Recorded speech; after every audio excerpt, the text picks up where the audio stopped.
investir dans un pays qui connaît aujourd'hui une situation très difficile. Alors, ce n'est pas moi le conférencier, c'est Maître Kenson Edumé, c'est lui le spécialiste. Donc, c'est lui qui va vous entretenir ce soir autour de la question, à savoir quelle opportunité saisir aujourd'hui en Haïti dans cette période de crise. Donc, bonne conférence et je cède le micro au conférencier du jour, Maître Kenson Edumé. Merci, John, pour votre magnifique présentation. Vous avez bien introduit le sujet. Merci à M. Johnny, l'un des responsables de l'association socioculturelle et aide pédagogique basée à Montréal. Merci aux autres membres de cette institution. Merci à vous, cher public. Merci à ceux qui nous regardent à travers les réseaux sociaux, puisque je sais que cette conférence est diffusée sur toutes les plateformes. Merci aussi à Dieu de nous avoir permis d'être là, en chair et en os, pour vous parler sur un sujet très intéressant, un sujet qui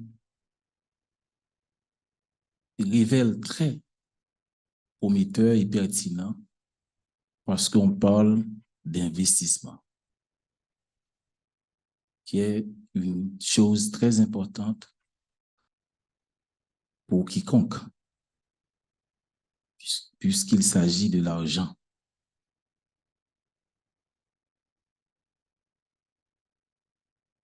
Comme vient de dire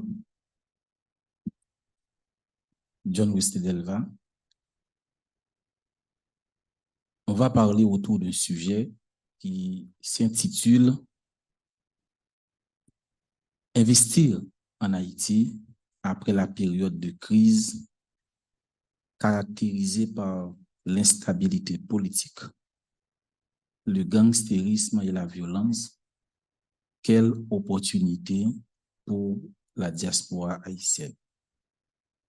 C'est sur les gens qui nous regardent et qui se trouvent actuellement en Haïti, ils vont se dire, mais ce sujet n'est pas à nous, parce que ce sujet est strictement centré autour d'un concept diaspora.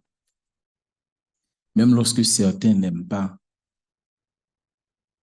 parler de ce concept, pour eux, c'est un concept qui est impropre, puisque les gens qui vivent, les Haïtiens qui vivent à l'extérieur du pays, ils sont encore des Haïtiens. Pourquoi les appelle donc diaspora? On n'est pas là aujourd'hui pour ça. Mesdames, Messieurs, investir en Haïti après la période de crise peut, à mon sens, présenter des opportunités énormes, notamment pour ce secteur qui me concerne aujourd'hui, la diaspora.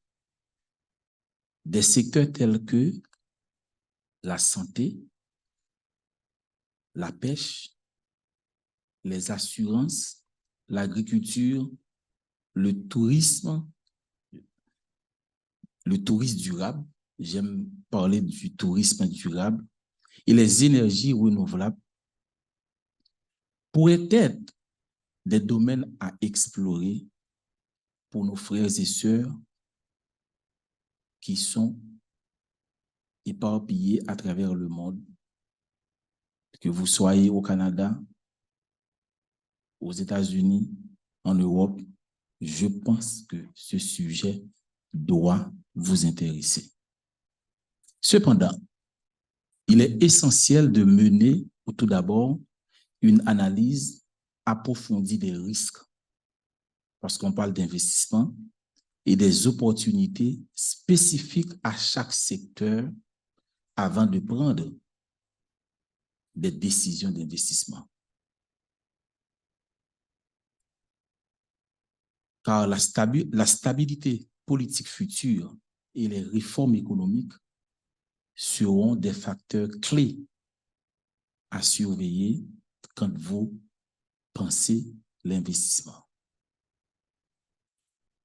La nation haïtienne, vous le savez mieux que moi, marquée par une période tumultueuse d'instabilité politique, de gangstérisme, pour paraphraser John Wesley, et de violence, cherche bientôt à se reconstruire économiquement.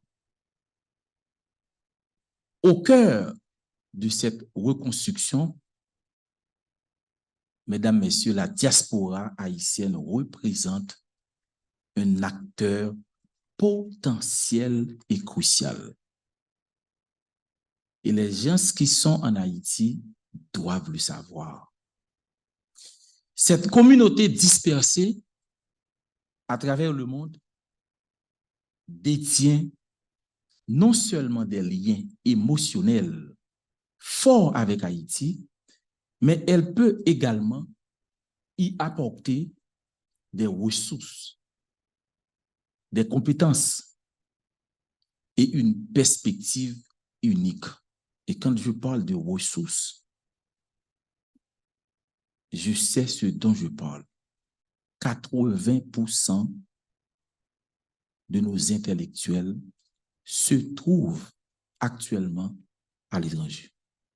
Et s'il faut reconstruire Haïti sur le plan économique et autres, il faut penser à ce secteur, penser à ce groupe de femmes et d'hommes. On ne peut rien faire sans ce groupe d'hommes et de femmes. Cependant, les défis persistent encore, tels que l'incertitude politique. Et c'est là le bas blesse.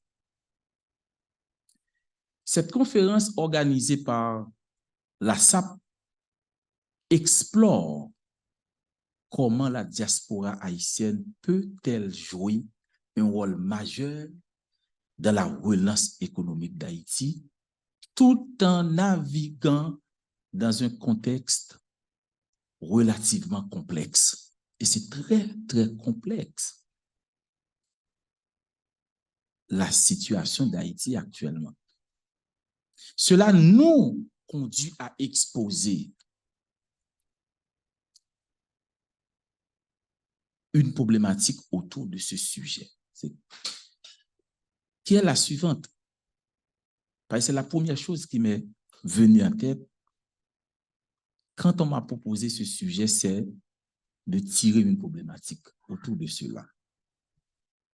Comment la diaspora haïtienne peut-elle jouer un rôle significatif dans la reconstruction économique d'Haïti après la période de crise, en tenant compte des défis liés à l'instabilité politique, au gangstérisme et à la violence? John vient de le dire. Là où il y a le pire, tient lieu des opportunités. Et c'est pour ça, je vous invite à saisir un ensemble d'opportunités qui vous sont ou qui vous seront offertes dans le cas d'Haïti. Les fils et les filles dignes d'Haïti doivent le savoir. Mesdames, Messieurs, Haïti se trouve à un tournant crucial de son histoire. La diaspora haïtienne, je le répète, dispersée à travers le monde, pourrait jouer, doit jouer, peut jouer un rôle décisif dans la reconstruction économique du pays. En analysant bien sûr le contexte de la crise et de la diaspora, il nous faut bien sûr un récapitulatif des périodes d'instabilité politique, de gangstérisme et de violence de 1986 à nos jours. On ne va pas rester là-dessus, mais je vous le rappelle quand même. On doit mettre en relief l'importance historique et culturelle de la diaspora haïtienne. Les opportunités économiques pour la diaspora sont multiples dans plusieurs secteurs clés de la vie nationale, tels que l'agriculture. Et on va voir ça plus loin. Le tourisme et les énergies renouvelables. Actuellement au Canada, c'est le maître mot, les énergies renouvelables. Beaucoup d'opportunités. Il y a la compagnie suédoise qui est actuellement en Haïti, qui vient de conclure un contrat pour plusieurs milliards de dollars cette compagnie va fabriquer des batteries électriques. Des batteries électriques. Or, en Haïti, nous avons les main-d'œuvre à bon marché. C'est une opportunité d'affaires. Les main-d'œuvre à bon marché. Les matières premières se trouvent en Haïti. On n'a pas des dirigeants dignes de ce nom pour lancer la balle. Mais les opportunités sont là. Mais pourquoi vous réussissez ici et quand vous êtes en Haïti, vous échouez? Il y a un souci. Il y a un souci. On va revenir. Donc, j'ai parlé d'un rôle potentiel à jouer au niveau des compétences, des ressources humaines. Les ressources humaines sont là. Des réseaux. Les gens qui sont ici entretiennent des relations étroites avec des gens de partout. Vous avez John Wesley Delva, pas vrai? Vous avez Michael Jean, vous avez Jimmy Jean-Louis, vous avez tant d'autres, Daniel Laferrière, vous avez professeur et Samuel Pierre. Vous avez tellement de gens qui ont des réseaux dans tous les domaines. Il faut les exploiter. Des ressources financières. Il y a des gens ici qui sont prêts pour aller à la retraite, qui ont beaucoup d'argent, qui souhaitent investir. Mais ils attendent encore à ce que la stabilité revienne en Haïti. Et aux innovations, il faut les exploiter. Cela doit être circonscrit autour des perspectives futures solides, en mettant accent sur l'importance, bien sûr, de la stabilité politique connue et durable, ainsi que des mesures incitatives pour encourager davantage la participation de la diaspora. On est dans une période où les politiciens vont se défiler un par un parce qu'on va avoir bientôt les élections. Saisissez les opportunités. Cuisinez les politiciens. Et c'est pour ça, moi, j'opte pour la double nationalité. Il faut exiger à ce que des réformes constitutionnelles ont lieu. Il faut modifier la Constitution pour permettre une réelle participation de la diaspora dans les affaires du pays. Parce que ça, c'est un élément de blocage. Et vous allez voir combien d'argent ont envoyé votre secteur en Haïti. L'économie haïtienne actuellement repose sur les transferts de la diaspora. Vous êtes le monopole économique du pays. Vous êtes le monopole économique. Mesdames, Messieurs, les impacts potentiels des investissements sur le développement durable d'Haïti doivent être évalués à long terme. Cessez de penser à court terme. Essayons maintenant de penser à long terme. Mesdames, Messieurs, vous qui m'écoutez sur les réseaux, le gangstérisme a malheureusement causé d'énormes dégâts à l'économie nationale. Le saviez-vous? Malheureusement, je ne détiens pas les données spécifiques sur les pertes économiques causées par le gangstérisme en Haïti, puisque c'est tellement vaste. Et puis ça monte au jour le jour pour être sûr. Donc, je me tais de ne pas vous donner des données parce qu'à chaque jour, ça monte et avec une proportion vraiment exponentielle. Cette instabilité politique classe Haïti aujourd'hui, selon l'indice de développement humain des Nations Unies, 163e sur 191 pays en 2022, des pays les plus pauvres, avec un PIB par habitant de 1745,9 dollars américains. Et le texte est disponible. Après, je peux laisser le texte aux responsables et puis vous pouvez consulter mon texte de conférence. C'est un document que j'ai rédigé, je crois que c'est au nombre de 15 pages. Donc, c'est un document solide. Donc, après, je peux vous passer ce document.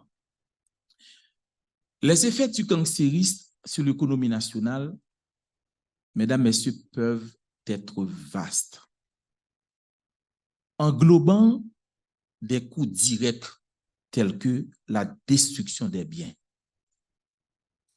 les pertes commerciales, les coûts liés à la sécurité, ainsi que des conséquences indirectes telles que la réduction de l'investissement étranger et la détérioration du climat des affaires.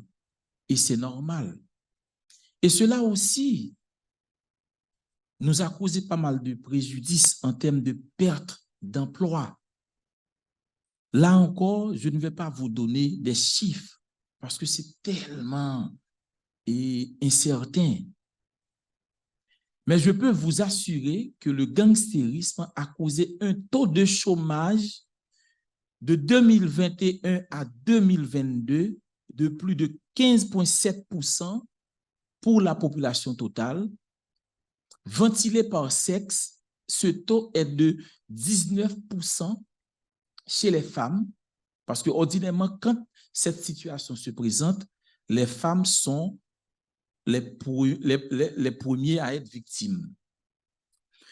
Et 12,7% chez les hommes.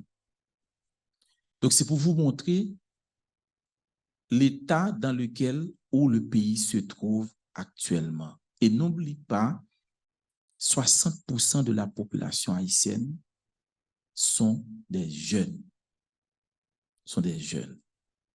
Les impacts sur l'emploi peuvent être complexes, touchant divers secteurs tels que le commerce, le tourisme et d'autres industries directement affectées par l'insécurité. Mesdames, Messieurs, le marché du travail en Haïti, au cours de cette période gangstérisée, est profondément affecté par l'instabilité. Et les défis à la remédiation ne cesse d'augmenter. Et pendant la période de gangstérisme, l'insécurité entraîne des perturbations économiques et des fermetures d'entreprises et des pertes d'emplois, notamment dans le secteur du commerce et du tourisme.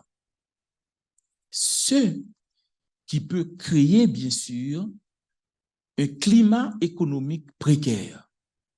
Et c'est pour ça que vous avez peur d'aller là-bas pour investir, puisque ce climat économique est précaire et cela entraîne des répercussions sur le marché du travail. Malgré nous avons en Haïti actuellement une main-d'œuvre à bon marché, même lorsque ce n'est pas trop qualifiante. Parce que nos écoles professionnelles sont presque inexistantes en Haïti actuellement. Parce que tout le monde veut être philosophe. Or, vous qui vivez ici, vous avez pu constater que l'économie du Canada repose sur la classe moyenne. C'est toujours la classe moyenne qui fait fonctionner l'économie d'un pays. Mesdames, Messieurs, la grande question qu'un salarié haïtien peut se poser, c'est qu'est-ce qu'il peut faire avec un salaire minimum de 685 gold, soit $2,50 par jour en 2023. Moins de $2,50. Or, pour sortir de P9 pour aller à Montréal, je crois, et la 4 métro, c'est presque $3. $3,75. Voilà. Eh bien, aujourd'hui, le salaire minimum en Haïti est moins de $3. Ça, c'est une question, c'est une interrogation qui mérite d'être abordée quand même. Mes chers amis, après cette période gangstérisée, la situation du marché du travail dépendra des efforts de reconstruction, de stabilisation et des réformes de mise en place, puisque la reprise effective économique pourra entraîner une augmentation des opportunités d'emploi, en particulier sur des secteurs bien précis. Mais cela ne m'empêche pas aussi à regarder comment est le marché du travail en Haïti pendant la période du gangstérisme. On est presque à 0.0, puisque les industries ne fonctionnent presque pas. Donc, il n'y a qu'une seule industrie qui fonctionne, c'est l'industrie des gangs. C'est le kidnapping. Et c'est pour ça, aujourd'hui, on pense que le kidnapping aujourd'hui, c'est un véritable investissement.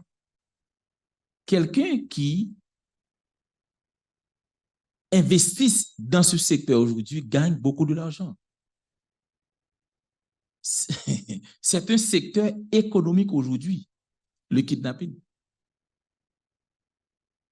Il est important de noter que l'évaluation précise du marché du travail en Haïti, pendant et après la période du gangstérisme, nécessiterait des données spécifiques, des analyses approfondies et un suivi des développements économiques et politiques dans le pays. On revient avec notre notion phare, mesdames, messieurs, la diaspora haïtienne se voit toujours ou bien souvent buté contre divers obstacles à cause d'un manque de connaissance du milieu judiciaire, foncier et d'affaires dans le pays quand elle pense investissement. Mais quand on n'est pas même lorsqu'on n'est pas juriste, même lorsqu'on n'est pas avocat, dès qu'on pense à l'investissement, mesdames, messieurs, il faut d'abord penser à la sécurité juridique et foncière de votre investissement. Parfois, vous vous dites quoi? Moi, je suis un Haïtien, j'ai de l'argent, je vais aller en Haïti pour investir. Sans rien savoir. Vous ne vous posez pas de questions. Mais non, ça ne marche pas comme ça. Ça ne marche pas comme ça. Haïti est un pays, mesdames, messieurs, d'opportunités d'affaires certains. Je vous le dis aujourd'hui. Haïti est un pays d'opportunités d'affaires certains. Mais il ne faut pas oublier qu'on est en retard, bien sûr, en dépit de tout, dans certains domaines en termes de réglementation adaptée et novatrice. Il faut le savoir. Parce que, une fois le connaître, vous allez être beaucoup plus prudent dans vos actes et dans vos actions. Je vous conseillerais désormais de vous mettre à jour par rapport à certaines réglementations internationales qui vous protègent, bien sûr, qui, une fois ratifiées et votées au Parlement haïtien, font partie intégrante du corpus juridique interne ou la réglementation nationale. D'ailleurs, au terme de l'article 276.2 de la Constitution haïtienne, les traités ou accords internationaux, une fois sanctionnés et ratifiés dans les formes prévues par la Constitution, font partie de la législation du pays et abrogent toutes les lois qui leur sont contraires. D'ailleurs, je vais vous donner un exemple. Le Code pénal haïtien prévoit jusqu'à maintenant que l'autorité judiciaire peut procéder à l'arrestation de quelqu'un au motif de dette. Mais vous savez que Haïti a ratifié une convention qui prend le contre-pied de ce texte, et le fait que cette convention intègre le corpus juridique haïtien, eh bien, par devant les tribunaux, si le juge est appelé à appliquer l'un ou l'autre, au nom du principe de la hiérarchie des normes, le juge doit appliquer les dispositifs tirés de la Convention, interdisant l'arrestation de quiconque pour motif de dette. Donc, désormais, on ne peut pas procéder à l'arrestation de quelqu'un parce qu'il vous doit 10 $, 100 $. Mais, il y en a tellement plein d'exemples. C'est des choses que vous devez savoir. Chaque pays, mesdames, messieurs, a son propre environnement d'affaires. Si vous avez le statut d'homme ou femme d'affaires au Canada, États-Unis, en Europe, au Chili, en République dominicaine, vous avez laissé Haïti depuis 20 ans, depuis 15 ans. Il ne faut pas vous rendre en Haïti avec la même mentalité que vous avez au Canada. Non. En matière d'investissement, il y a des éléments d'ordre social, culturel qu'il faut en tenir compte. Chaque pays a son propre environnement en matière d'investissement. Même lorsque les textes, même dans les textes, parce que les environnements ne sont pas les mêmes. Il faut tenir compte du contexte socio-culturel, etc. Les réalités socio-culturelles ainsi que ces traditions juridico-économiques ne doivent pas être mises à l'écart. Beaucoup de nos investisseurs issus de la diaspora font souvent échec en Haïti à cause d'un manque de pragmatisme et d'adaptation à la réalité du milieu. Vous savez, mesdames, messieurs, 80% de la population haïtienne n'a pas en sa possession une carte de crédit. Ça, c'est une information importante. Tout le monde ici possède une carte de crédit. Donc, l'économie haïtienne, c'est une économie informelle. Comment dirais-je? De l'argent cash. Donc, l'État n'a pas un réel contrôle sur l'économie, sur les échanges qui se font à longueur de journée dans l'économie. Pourtant, au Canada, pour ne pas dire 100%, mais je pense 80% de la population canadienne détient une carte de crédit.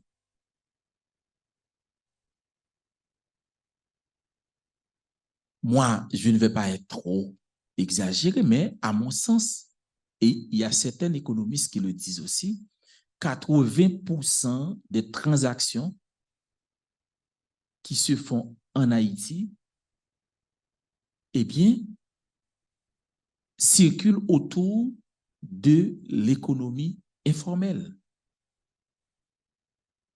Et c'est là le gros souci avec le développement du pays. Parce qu'on n'a pas le contrôle. Mais, et c'est là il y a l'opportunité aussi, dans ça, il y a un groupe de personnes qui bénéficient de cette opportunité. Comme je vous dis tantôt, l'État n'a aucun contrôle réel sur l'économie nationale.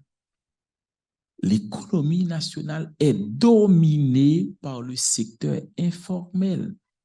Et vous allez faire face, en plus, à un problème de technostructure, c'est-à-dire le marché des experts et des spécialistes n'est pas au rendez-vous en Haïti. Et c'est pour ça que je vous ai dit tantôt, plus de 60% des ressources humaines du pays se trouvent à l'étranger. Et ceci est vrai dans presque tous les secteurs.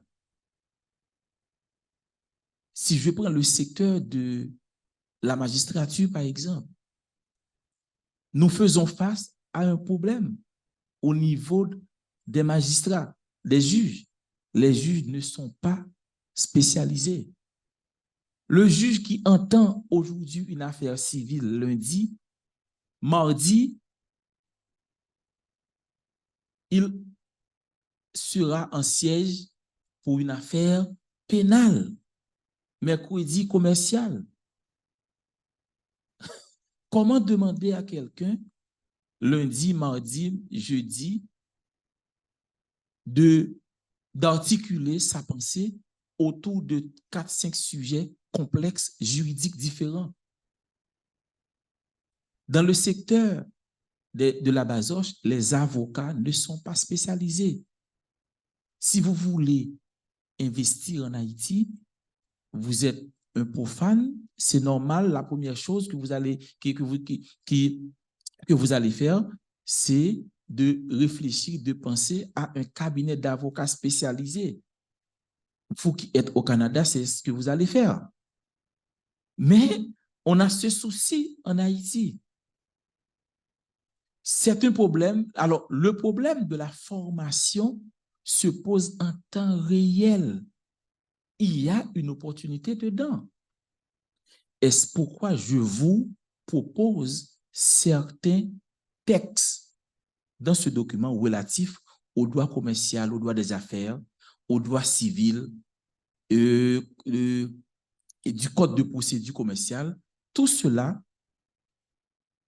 va vous permettre d'avoir une idée sur le processus de la création d'entreprises en Haïti. Et il y a un principe véritable qui a été énoncé dans la Constitution. C'est le principe de la liberté d'entreprendre. Je dois vous dire que ce principe a été consacré par la Constitution de 1987. Ça doit être clair pour vous. Investir en Haïti est aussi encadré et garanti par la Constitution en son article 247.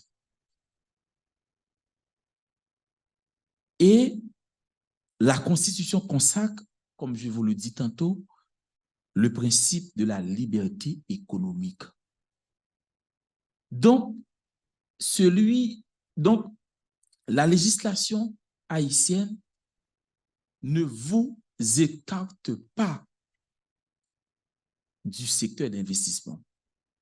Oui, il y a des manquements législatifs, mais vous avez votre place dans le pays en toute matière, même lorsqu'il y a certaines restrictions qui vous sont faites. La liberté économique est garantie tant qu'elle ne s'oppose pas à l'intérêt social. Et c'est pour ça qu'on vous suggère d'y aller. L'État protège l'entreprise privée. C'est garanti par la loi. Même lorsqu'on sait, il y a des soucis. Et le gros souci qu'on a, c'est au niveau des textes en matière d'affaires. D'ailleurs, le tout premier code de commerce qu'on a date du 28 mars 1826. C'est un texte, c'est le code de commerce français qu'on a fait venir dans notre législation locale et depuis, on n'a pas fait une véritable réforme. Donc, il y a le décret-loi du 22 décembre de 1944 abrogeant le code de commerce de 1826, créant simultanément un nouveau code de commerce, mais ce n'est pas grand chose qui est dedans. C'est les mêmes répétitions.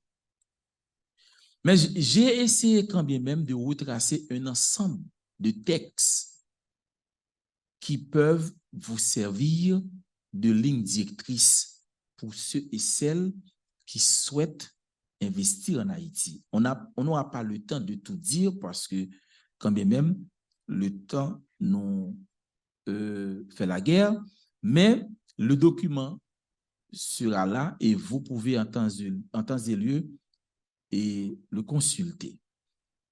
Et en dépit de tout ce qui précède, 5 secteurs, comme a été annoncé, sont à considérer en matière d'investissement pour la diaspora haïtienne. Je mets la lumière sur 5 secteurs, mais il y en a d'autres. Le premier secteur, c'est le secteur des assurances. Et vous allez comprendre pourquoi je prends le secteur des assurances. D'ailleurs, vous qui êtes là, au Canada, aux États-Unis et autres, vous savez mieux que moi que vous ne pouvez pas vous permettre, même pour une seconde, de ne pas souscrire à une police d'assurance. Mais vous avez une chose, 90% de la population haïtienne se trouve actuellement en dehors de tout processus de souscription. Ça, c'est absurde. Mais c'est absurde. Vivre sans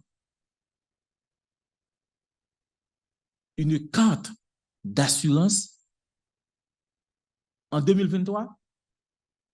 Vous savez, le président de la République dominicaine, quand il a été appelé de prononcer au Parlement il y a 3 ans un discours sur l'État-nation, parce que chaque première semaine de janvier, le président, comme Haïti, est appelé à se rendre au Parlement pour présenter un discours, pour faire le bilan. Pour prouver aux parlementaires qu'il a bien travaillé pendant son mandat. Tu sais ce qu'elle a dit? Vous savez ce qu'elle a dit? Ce qu'il a dit, il a fait l'éloge de son programme parce que il a permis à 60% des Dominicains d'avoir aujourd'hui une assurance maladie. Et je dis 80% des Haïtiens, c'est pour ne pas exagérer. Ah oui, j'aurais pu dire 95, oui. J'aurais pu dire ça. Hein? Donc, les axes du secteur des assurances à développer en Haïti sont très importants. Quand on parle d'assurance, il y a plusieurs types d'assurance. Je vais énumérer quelques-uns. Il y a l'assurance numérique. Aujourd'hui, vous maîtrisez la technologie, vous, les gens issus de la diaspora haïtienne. Il faut aujourd'hui, vous pouvez penser aujourd'hui, intégrer des solutions numériques pour simplifier les processus de souscription. D'ailleurs, aujourd'hui, vous savez, vous êtes là. Vous n'avez pas besoin de vous déplacer. Allez, souscrire à une police d'assurance, n'est-ce pas? Vous appelez quelqu'un au téléphone et puis le courtier vous répond, il vous parle, il vous explique et au téléphone, vous souscrivez à votre contrat d'assurance, n'est-ce pas? Mais pourquoi vous ne pouvez pas intégrer en Haïti le processus d'assurance numérique? C'est une opportunité d'affaires. C'est une opportunité d'affaires. Quand je parle de souscription, pour les gens qui ne maîtrisent pas le concept, souscription veut dire la signature d'un contrat de gestion des polices d'assurance, de règlement des sinistres. Un sinistre, c'est quoi pour les profanes? C'est un événement couvert au contrat qui se réalise et qui pourrait donner lieu à une indemnisation de la part de l'assureur. Exemple, un dégât des eaux ou accident de voiture, etc. Donc, si vous vous rappelez bien, le 12 janvier 2010, Haïti s'est révélé plus meurtrier qu'il n'est possible d'imaginer, avec un bilan d'environ 300 000 morts et des pertes matérielles inestimables. Des pertes en vie humaine ont été enregistrées, des biens détruits, des milliers de personnes sinistrées, etc. Mais vous savez une chose? Les statistiques nous montrent clairement, même les gens qu'on appelle les gens aisés avaient du souci. C'était méconnaissable, mais ils avaient des soucis d'assurance, des industries. Donc, c'était un système économique totalement effondré pour n'avoir pas été informé à temps sur l'importance de l'assurance. C'est un secteur vraiment vital pour l'investissement. Je vais vous donner un exemple pratique. Actuellement, dans toutes les villes d'Haïti, il y a un phénomène de motocyclette. Port-au-Prince, Delma, Pétionville, toute la zone métropolitaine, on y compte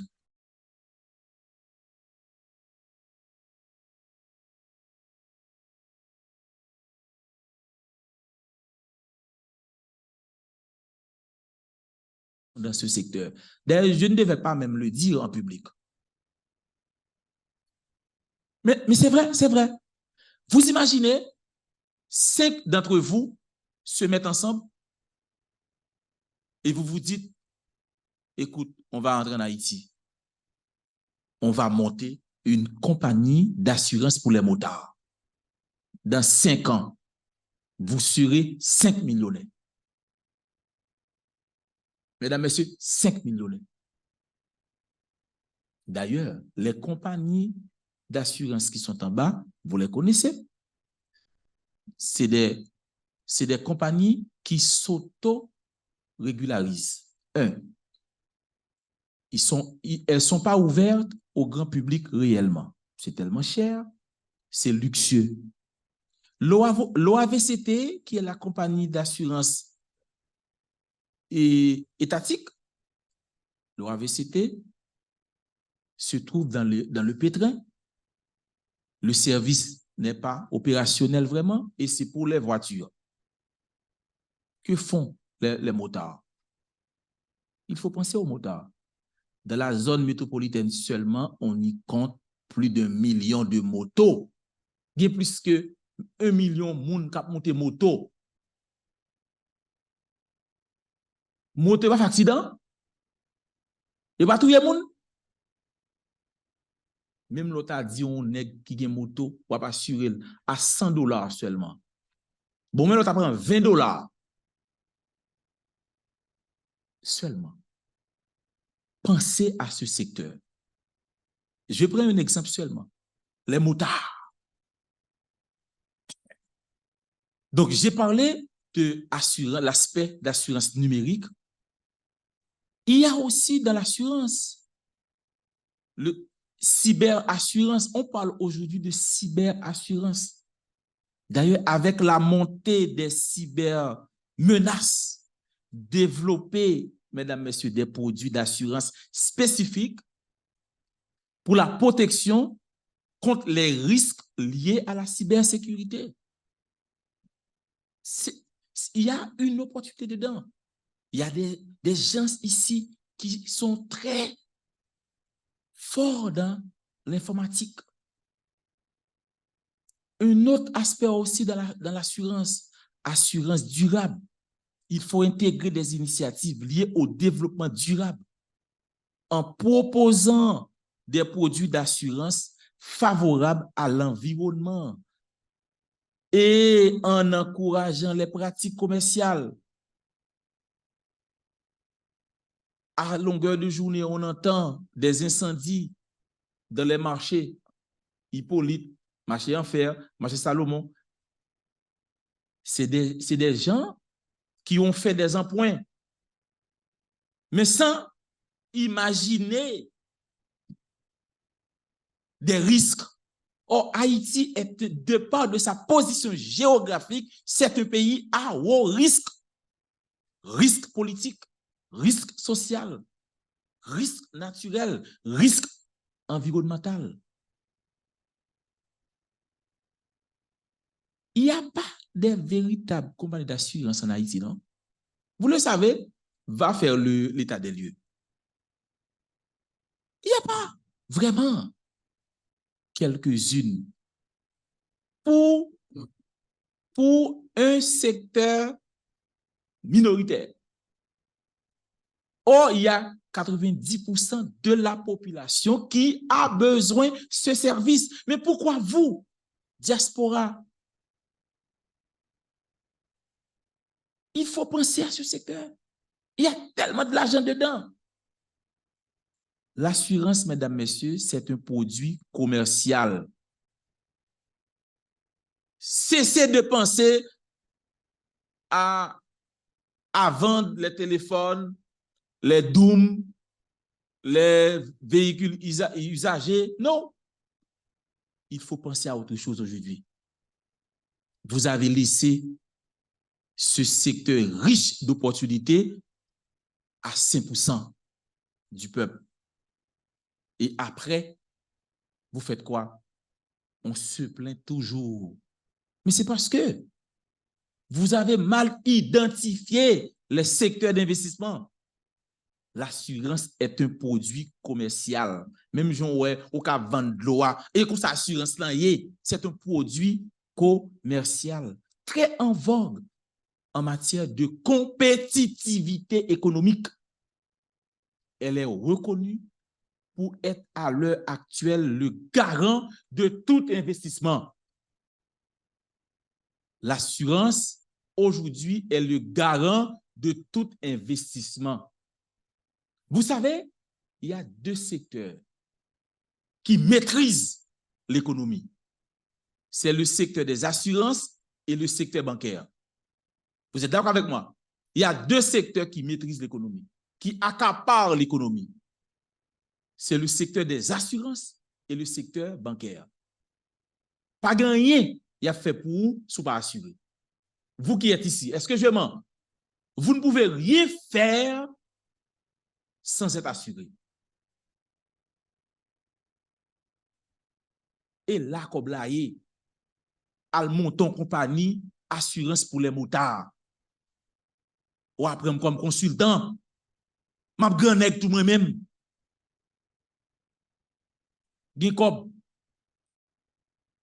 Donc, elle est reconnue pour être à l'heure actuelle, comme je dis tantôt, le garant de tout investissement.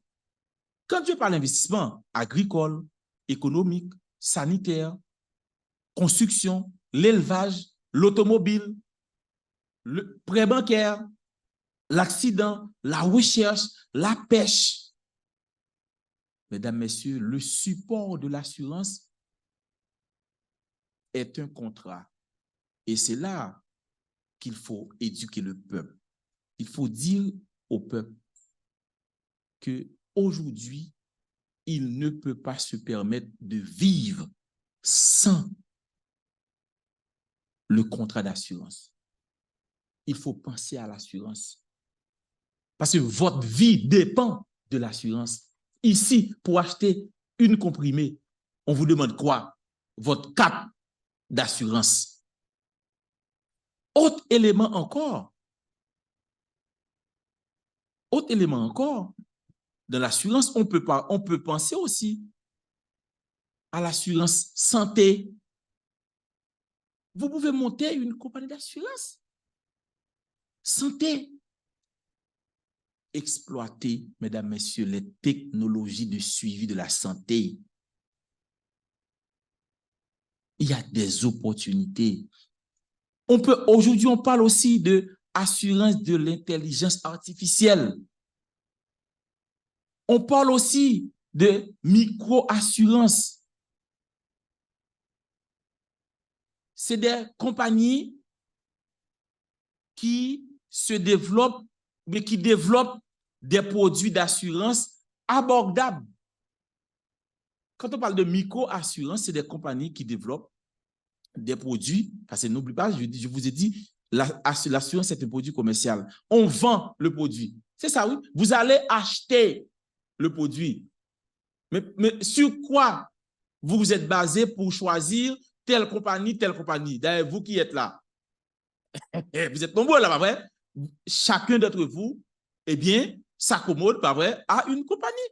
Sur quoi vous êtes basé? Sur des intérêts spécifiques, des avantages spécifiques. C'est pour ça qu'on parle de micro-assurance pour les pays pauvres. Ouais, eh bien, on vous donne on vous offre des produits d'assurance abordables, adaptés aux besoins spécifiques des populations à faible revenu. Ouais, à faible revenu qui favorise ainsi l'inclusion financière. Donc, quel que soit le petit corps vous gagnez vous pouvez quand même souscrire à une police d'assurance. D'où, mesdames, messieurs, l'importance d'une réforme en profondeur de la loi sur le système bancaire en Haïti, vu le caractère désuet de la loi du 22 février 1948, frappant d'un droit spécial les primes d'assurance et autres, etc. Et je comprends pourquoi il y a un secteur en Haïti qui ne souhaite pas modifier les lois relatives à la création des compagnies d'assurance. Je comprends pourquoi. Vous savez, la dernière loi, ou bien le dernier décret qui traite du secteur d'assurance en Haïti date de 1984. Je comprends pourquoi. C'est un secteur clé. Or, si on veut développer un pays, il faut penser au secteur des assurances. Parce que le développement doit passer par là. N'est-ce pas vrai? Vous construisez un édifice. Pas vrai? Vous investissez 1 million. Qu'est-ce qui va garantir votre investissement en cas de sinistre? C'est pas l'assurance? C'est ça, c'est l'assurance, oui. Vous achetez un véhicule, 80 000 $. Mais il y a des risques, pas vrai? Risque quoi? Risque de vol. Il y a des risques. Risque quoi? Risque d'accident. Est-ce que vous comprenez? Eh bien, c'est assurance qui garantit vol là ni accident. Donc, l'assurance garantit votre investissement. Mesdames, messieurs, l'autre secteur, parce qu'on a parlé de 4 secteurs, c'est le secteur des immobiliers. Aujourd'hui, même au Canada, on parle de crise dans le secteur immobilier. C'est partout dans le monde. Mesdames, messieurs, va regarder. Tous les milliardaires du monde, les millionnaires du monde, ils ont quelque part un investissement dans l'immobilier. Ils construisent des belles édifices en bas. Nous avons besoin de louer. Suspend à faire pas côté pour louer pour 50 000 gouttes. Vous pouvez vous-même vous mettre ensemble et construire des villages.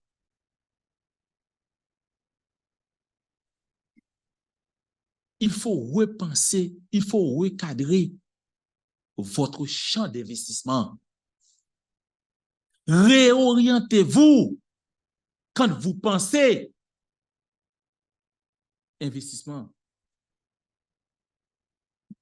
Oui, oui. Ah. Il est presque l'heure, ouais, je comprends. Il y a le secteur d'investissement, puisque le document sera là. Dans le secteur d'investissement, il y a plusieurs points à mettre en relief. Il y a, c'est ce qu'on appelle le logement, les logements durables. Il y a le réaménagement urbain, espace de travail flexible, investissement dans la construction, innovation financière. Tout ça, c'est dans le secteur immobilier. Donc, même moi, personnellement, je peux être dans le réaménagement urbain. Vous pouvez être dans les logements durables. Par exemple, ici, il y a de la neige, pas vrai? Il y a des Haïtiens qui achètent des matériels pour aider l'État, je ne sais pas, qui signent des contrats avec l'État pour mettre des selles, c'est ça, dans les rues. Eh bien, c'est une forme d'investissement dans le cadre de réaménagement urbain. En Haïti, il n'y a pas de neige, eh bien, vous pouvez monter une compagnie de ramassage d'ordures, de réparation trottoir. Il y a tellement d'opportunités. C'est parce que vous pensez d'abord à faire des conteneurs. Mais non, laissez ça pour les autres. Vous êtes pépère. Non. Et vous quittez toute bagaille, non mais 5% petit groupe monde. Ils ont fait des choix intelligents. Il y a un autre secteur. Le secteur de la santé. Mes amis, 70% haïtiens aujourd'hui, dès qu'il a un souci de santé, il pense République dominicaine, il pense Cuba. Mais pourquoi vous, 4, 5 personnes, mettez-vous ensemble? Évitez Port-au-Prince. Vous venez d'où? Okaï, Jérémy, va dans votre ville natale. Construisez un hôpital. Nous, trop égoïstes, tout investissement pour nous faire pour le personnel. Bon, pas gagner assez moyens. Mettez tête nous ensemble, le secteur de la pensée. Pas gagner l'hôpital en Haïti. N'importe l'hôpital où vous faites là, ou riche demain matin. Monde de malade. Il a fait petit matin, midi, soir. Il a mouru tout. Même l'autre a fait mort, fait comme. Dans tête pas de cob dans le pays. C'est vrai, il y a de l'argent en Haïti. On a mal dépensé nos avoirs, mais il y a de l'argent. Le secteur de la santé, vous pouvez investir dans les soins de santé mentale. En pile haïtien fou, nous comme ça, il y a des problèmes mentaux. En pile, oui. On pense à ça qui a passé là, et puis le monde qui kidnappé. On pense que c'est pas besoin à l'hôpital, mais c'est des malades, oui. C'est des malades mentales.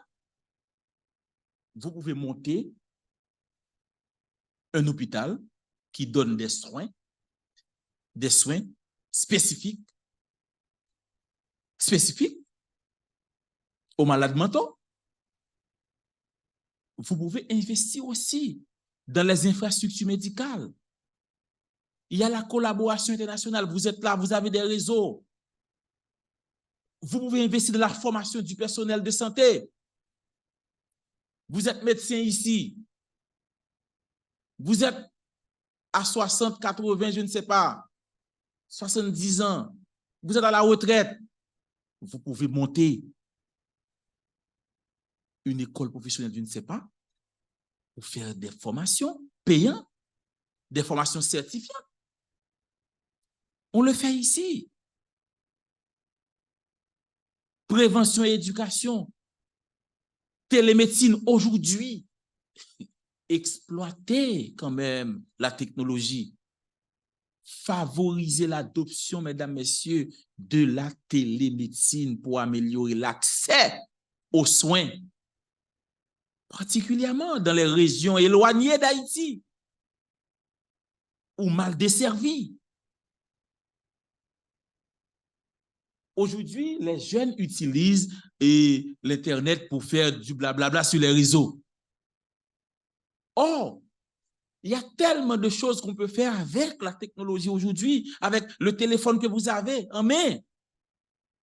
Il y a aussi technologie de santé.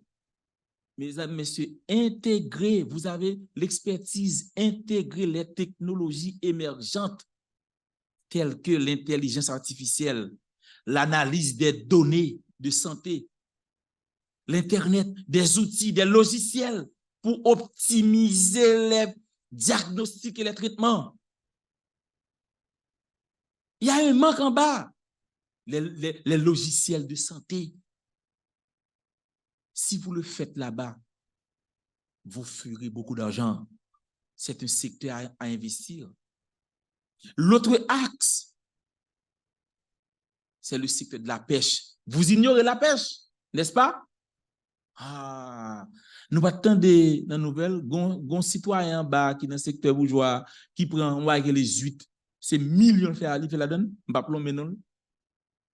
Anguille, mes amis, des millions oui. Monsieur descend là le petit paysan, li ka joléo, la beauté anguille. Et puis il a fait des millions. Mes amis, secteur pêche. Il y a mon avis non? Deux, trois nègres là, vini, femmes mettent ensemble. N'acheter un bateau. Un bateau qui a coûté 50 à 60 000 $. La gueule sous l'homme, mais après, on peut s'en faire. On peut s'en faire. Donc, le secteur de la pêche, c'est un secteur à développer. Et ça, par exemple, le monde qui l'a donné, des voiles là, donne là, bon. Parce que par exemple, le monde qui l'a donné, il va me connaître le même. Ça avec bois fou, il a fait pêche là. Parce que il n'y a pas qu'à aller loin sous la mer. Ou même si vous venez avec une technologie, vous avez un bel bateau. Vous venez avec conserve, on sait des bagages. Vous faire quoi jusqu'à ce faire quoi droit. Mais parfois, vous préférez rester dans la capitale là. Et pourquoi rester à Port-au-Prince?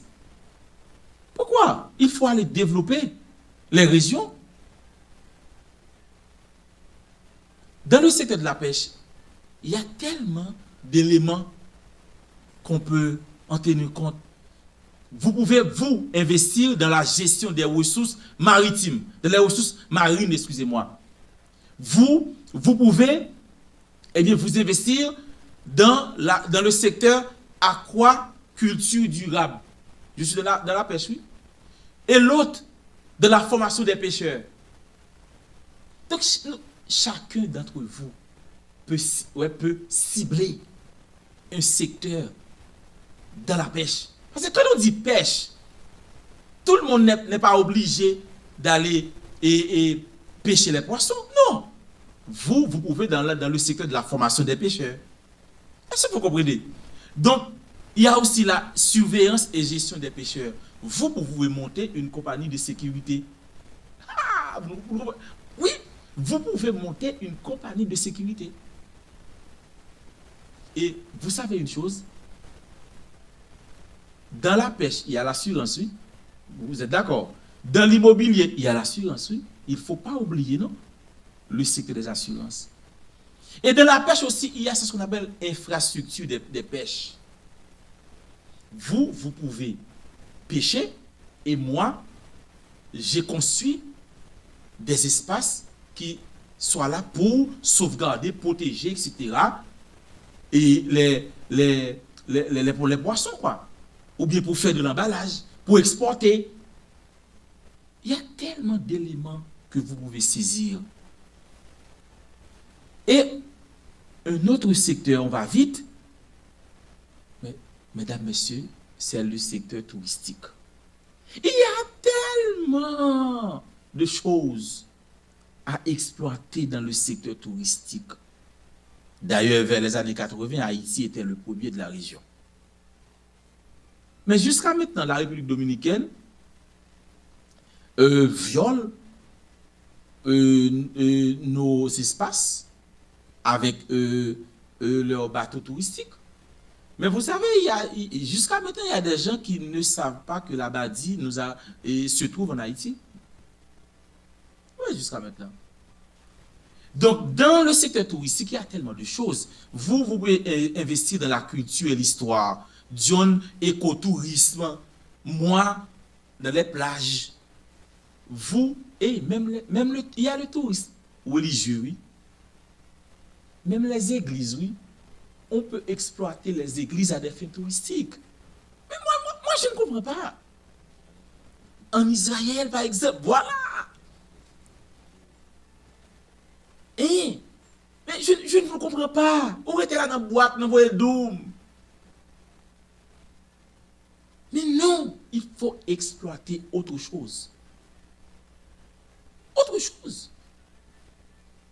Art et artisanat. Circuit culinaire. Mais les femmes, vous qui êtes là, tant qu'on nous dit, vous avez les 10 droits. Vous savez une chose? Moi, nous pas jamais fait ça. Pour que ça, mon qui fait manger, pas développer une recette. C'est un problème avec la cuisine haïtienne, oui? Nous n'avons pas de recette. Comme on dit, lui, chaque monde qui dit façon par yo. Pour que ça nous pas chita, 2-3 filles qu'on fait manger bien, 5 filles qu'on fait manger bien à l'école, et puis nous développons une recette. Et puis après ça, nous enregistrons lui pour nous capoter la belle là. Ouais. Donc, il y a un conseil qu'on dit, ok, il n'est pas dosé. Voilà, il n'est pas dosé. Hein? Et bien voilà, mais vous pouvez développer ce carnet de bord. Il faut penser à inventer. Il y a le sport, aventure. On est dans le tourisme. Hein? Il faut pratiquer le tourisme durable. Le document est là, c'est disponible, vous pouvez après consulter. Moi, je ne suis pas égoïste, j'ai pris le soin de préparer pour vous un document de 15 pages pour la conférence. Et, mesdames, messieurs, je vais terminer, parce qu'il faut faire passer aux questions. Et il y a aussi le cadre légal, etc., qu'on n'a pas eu le temps de parler, et les types de sociétés, et au regard de la loi haïtienne, preuve électronique, parce qu'aujourd'hui, on dit, il y a certaines personnes qui disent que la preuve électronique n'existe pas dans la législation haïtienne. C'est faux. Donc aujourd'hui, on peut pratiquer le commerce en ligne. Donc la signature électronique existe dans la législation locale. Il ne faut pas écouter les gens qui parlent sur des questions qu'ils ne maîtrisent pas, etc., etc. Bon, on va vite parce que le temps nous fait la guerre, etc. Il y a un autre secteur que je n'ai pas eu le temps de parler, c'est le secteur de l'agriculture. Ça, c'est encore un autre secteur. D'ailleurs, Saint-Domingue fait et amplifie son économie, c'est à partir de l'agriculture et le tourisme. C'est deux secteurs clés. Donc, c'est pour ça, moi, j'applaudis l'initiative du canal. Et j'en profite pour dire, canal là, pas camper. Merci beaucoup. KPK. C'est comme ça que vous applaudissez le conférencier? On applaudissement de chiche. Alors, merci Maître Edumé, pour votre intervention. C'était une brillante intervention. Et en fait, en termes de résumé, je pourrais dire que dans son intervention, Maître Edumé a parlé des différents secteurs, des secteurs vitaux dans lesquels on pourra investir en Haïti. Il a parlé de l'agriculture, il a insisté sur les assurances qui sont très en vogue, a-t-il dit, en matière de compétitivité économique. Il a parlé du tourisme, notamment du tourisme durable, et le secteur des transports. Il a mis l'accent surtout sur le secteur des motards. C'est un secteur très vital dans lequel on pourrait investir en Haïti. Il a aussi parlé du domaine de la santé. C'est aussi un secteur très, très, très important et pour aider Haïti à avancer. Il a parlé du réaménagement urbain. Il a pris l'exemple par exemple, de ramassage d'ordures. On pourrait monter une compagnie de ramassage d'ordures. Et puisque ça manque en Haïti, il a parlé de l'intelligence artificielle, le numérique, c'est aussi important. Mais pour tout ça, ça prend l'éducation populaire parce que, justement, si le peuple n'est pas éduqué, donc surtout en matière d'assurance, donc on ne peut pas faire grand-chose sans l'éducation populaire. Donc il a appelé, évidemment, à tous les Haïtiens, tous les compatriotes de la diaspora à se joindre les uns aux autres, donc en vue d'aller investir en Haïti. Et moi, j'ajouterais que on pourrait suivre l'exemple des Chinois. Les Chinois, à un certain moment de l'histoire, ont pu compter sur leur communauté diasporique.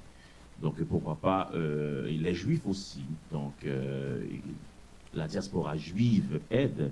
Et c'est un exemple vivant d'unité. Mais il n'y a pas ça au niveau de la diaspora haïtienne. On préfère être chacun dans son petit coin, dans sa petite bulle et régler ses petites affaires, sans pourtant penser collectif. Et je pense qu'on pourrait aussi suivre l'exemple de la Chine dans ce cas, c'est-à-dire se mettre ensemble et pour produire du collectif, pour proposer quelque chose de grand à Haïti.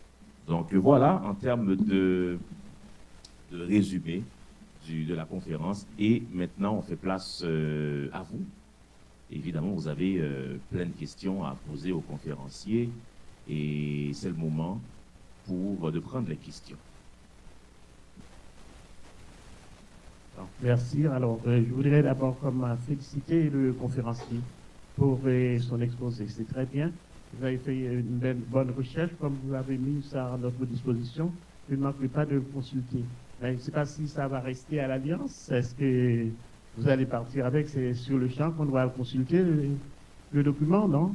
Non, je vais déposer. Ah, ok, d'accord. À l'Alliance. Ok. Donc, alors, comme je dis, d'après ce que vous nous avez dit là, on voit que tout est à faire ou à refaire en Haïti. Donc, c'est vraiment de grandes opportunités qui s'ouvrent, et à tous les Haïtiens d'ailleurs, pas seulement la diaspora haïtienne, mais à tous les Haïtiens. Mais moi, j'ai un petit hic là-dedans, et je me demande comment est-ce que les gens vont prendre le risque de retourner, aller investir avec la situation qui sévit. Comme c'est bien, la conférence dit post, et comment cette période de turbulence, de gangstérisme, etc. Oui, mais alors, pour y arriver, on doit avoir fait des actions pour ça. Quel genre d'action qu'on doit faire? Pourquoi, avant de voir le post-gangstérisme, pourquoi ne pensons-nous pas à une alternative pour mettre fin à cette période de gangstérisme? Merci pour votre question pertinente. Bon,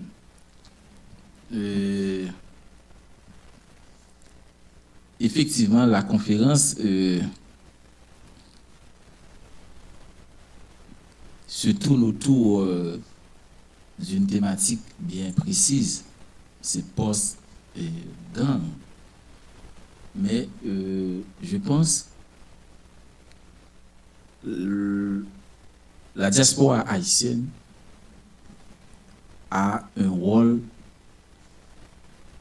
important à jouer en l'état actuel des choses. Puisque Haïti se trouve dans un carrefour où elle ne l'était pas, à mon sens, il y a 25 ans ou 30 ans.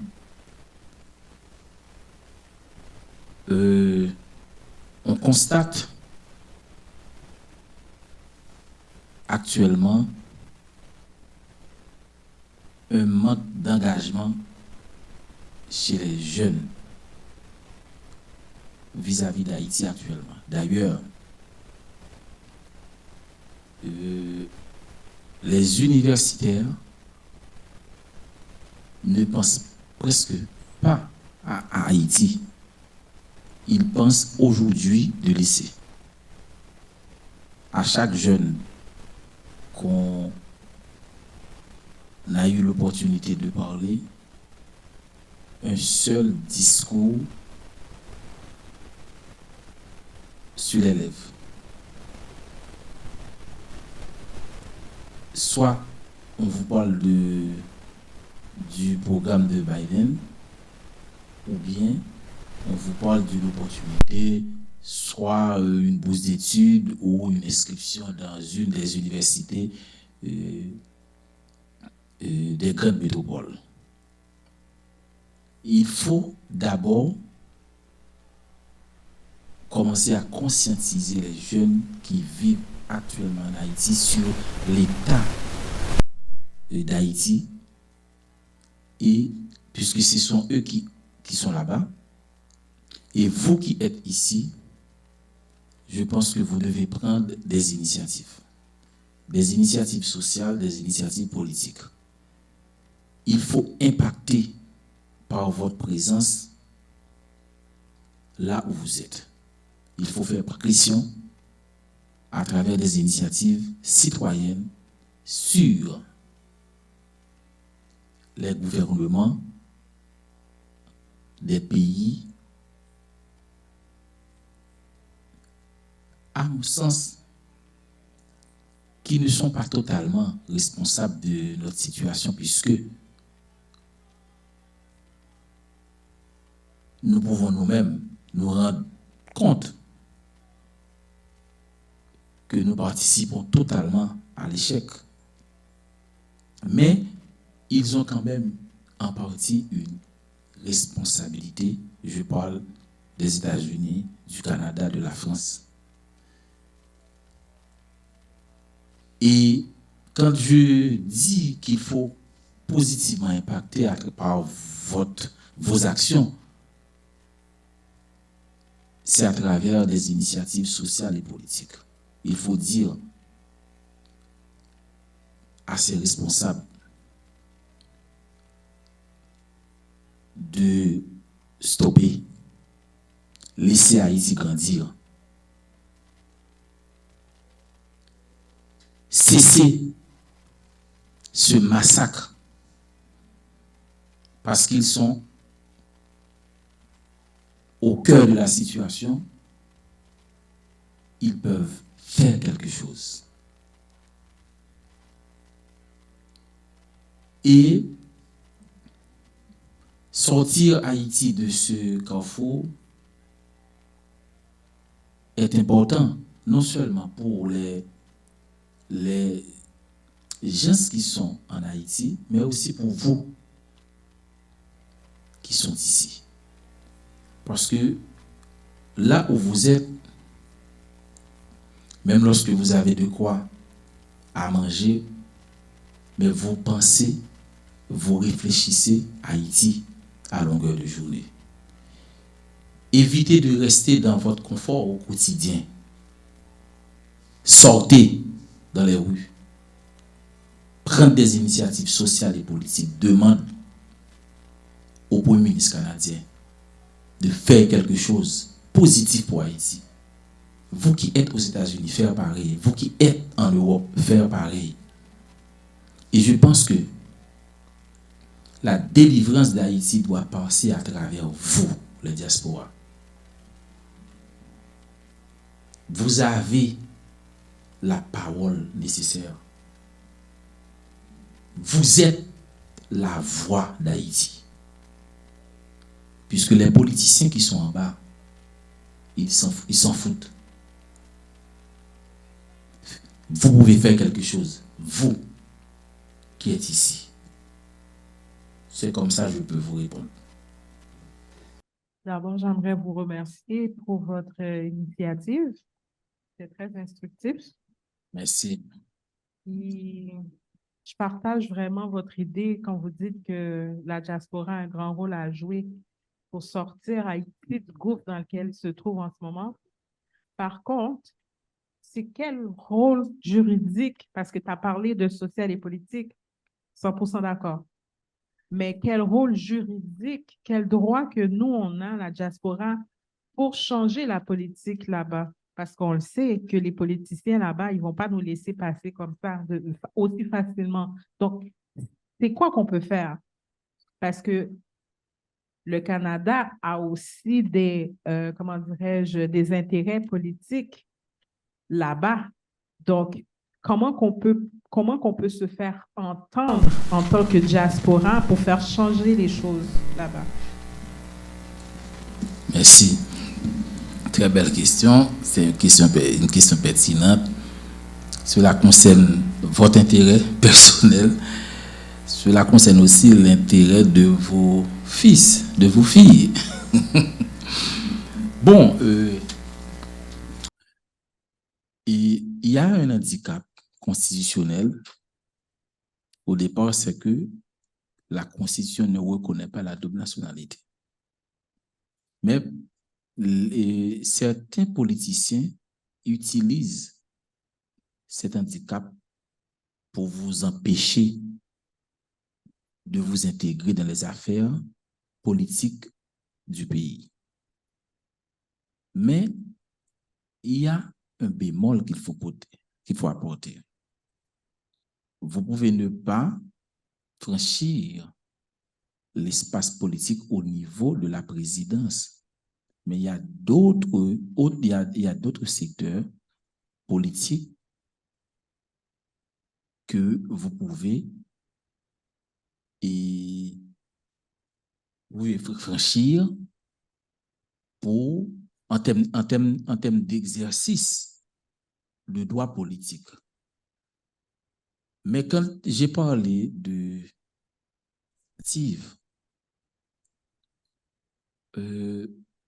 le droit, je vais prendre un exemple. Avant 1982, les femmes haïtiennes étaient considérées comme des mineurs. C'est-à-dire, vous n'avez pas le droit ni acheter ni de vendre. Donc, vous étiez considérés comme des mineurs. Mais il y avait des luttes. Il y avait des gens qui étaient là avant vous, qui ont compris cette situation et qui ont pris des initiatives pour défendre leurs droits. Ils ont fait des revendications pertinentes. Et c'est cela que je vous demande de faire aujourd'hui. Votre pays se trouve dans une situation difficile. Il y a des ingérences étrangères qui se font à longueur de journée. Vous qui êtes haïtienne d'origine canadienne et canadienne d'origine haïtienne, américaine ou américaine d'origine haïtienne, vous pouvez faire quelque chose. On ne peut pas brandir la carte d'expulsion parce que vous êtes canadienne ou française ou américaine. Vous pouvez demander à Biden de stopper. C'en est trop. Maintenant, pour le côté juridique, vous avez le monopole de l'économie actuellement. Vous avez envoyé plus de 3 milliards de dollars par an. Donc l'économie nationale repose sur vos transferts. Qui finance commande. Pourquoi on aime bien les transferts venant de la diaspora? Et puis quand vous parlez d'inclusion, on vous dit non. Eh bien, il faut brandir la carte. Il faut dire, mais non, si vous persistez, voilà ce que je vais faire. Qui finance commande. Il faut demander aux politiciens de stopper. Ils vont venir bientôt. Il y aura des élections. Il faut poser les questions véritables. Il faut exiger ce que vous voulez. Il faut exiger ça. Mais vous savez une chose, et c'est là le côté hypocrite. C'est là le côté hypocrite. 60% ou bien 90% haïtiens aujourd'hui qui ont un visa américain, français ou canadien, qui vivent en Haïti et qui se trouvent en situation de grossesse à partir de 4 mois. Ils commencent à réfléchir de laisser. Vous savez pourquoi? Pour aller faire quoi? Accoucher. Ils commencent à réfléchir pour venir accoucher. Où ça? Soit Canada, soit à la France, soit aux États-Unis. Même lorsque, après, ils vont retourner avec leurs enfants, mais en ayant en main un passeport. Trop d'hypocrisie, il faut cesser. Et vous qui êtes là aujourd'hui, vous avez ce rôle. Il faut questionner les politiciens qui vont venir bientôt, vous demandez support économique, il faut clair, monsieur, oui, on va vous recevoir, mais moyennant vous dites ce que vous allez faire par rapport à la Constitution. Vous avez ce bâton entre vos mains. Utilise-le. Jésus avait demandé à Moïse, qu'est-ce que vous avez? Moïse a regardé autour de lui, il n'a rien vu. Jésus a insisté. Qu'est-ce que vous avez? Arrivé à un moment, Moïse eut à dire, j'ai un bâton. Eh bien, utilisez votre bâton aujourd'hui pour imposer quelque chose. Et c'est important. Je crois qu'on a eu une très belle conférence donc sur une thématique, on va dire, un thème porteur sur l'investissement en Haïti. Effectivement, nous sommes dans une situation où l'investissement, ça peut aider. C'est vrai, il y a de hauts risques par rapport à la configuration sociopolitique du pays actuellement. Il est vraiment difficile d'aller investir dans un territoire qui est pris en otage par des gangs armés, mais l'avenir viendra quand même pas des États-Unis, pas du Canada, mais de nous autres. Donc c'est à nous de le faire, parce que les Canadiens, ils pensent pour leur pays. Les Américains, ils pensent pour leur pays. Les Français, les Dominicains de même. Regardez ce qui se passe avec la question du canal. Et le président dominicain, il défend ses intérêts. Mais nous autres, c'est à nous de défendre les nôtres. Donc, nous devons défendre nos propres intérêts. Donc, pensons dès aujourd'hui comment on va le faire. Ni moi, ni Maître Dumé, nous n'avons pas une réponse magique à cela. Nous n'avons pas une panacée. Mais c'est à nous autres, ensemble, de réfléchir pour voir comment on peut sortir Haïti de cet impact. De toute façon, c'est à nous de le faire. Les Rwandais l'ont fait et pourquoi pas nous.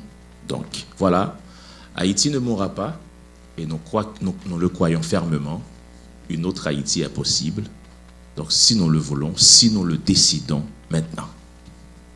Merci.